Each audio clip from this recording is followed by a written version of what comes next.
بسم اللہ الرحمن الرحیم۔ کا نام ہے منازل الآخرہ، شیخ عباس قمی کی ہے، آخرت کی منازل۔ فرماتے ہیں ہر منزل کو آسان بنانے کے لیے بہت سے راستے رکھے گئے ہیں۔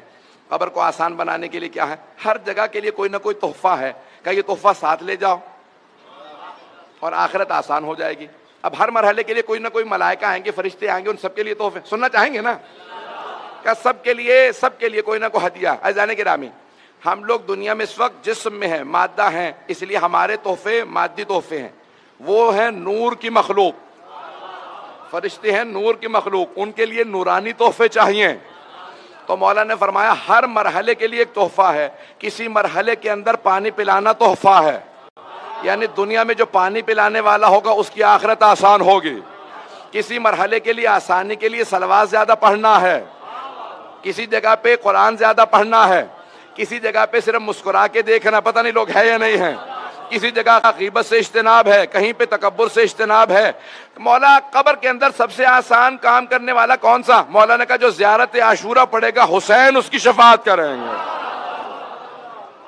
ایتھے کرام میں مولا نے فرمایا کہ قبر کے اندر جناب سید الشہداء کا کیوں؟ مولا دلیل کیا ہے؟ کہ زیارت عاشورہ میں علماء نے فرمایا ہے کہ دلیل موجود ہے، اللہم ارزقنی شفاعت الحسین یوم الورود، پروردگارا جب میں وارد ہو جاؤں تو اس دن مجھے حسین کی شفاعت نصیب فرمانا۔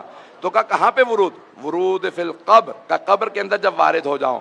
تو جانے گرامی کوئی یہ نہ کہ صرف قیامت کے دن شفاعت ہے، نہیں، ہر مرحلے میں شفاعت ہے۔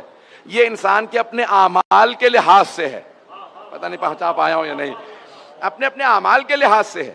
بھائی ٹھیک ہے، میں کہتا ہوں کہ وہ اگر شیعہ جو روز قیامت بخشا گیا، کوئی کمال نہیں کیا اس نے، وہاں تو ترس کھا کے اکثر کوئی مولا سب کو شفاعت کر کے لے ہی جائیں گے۔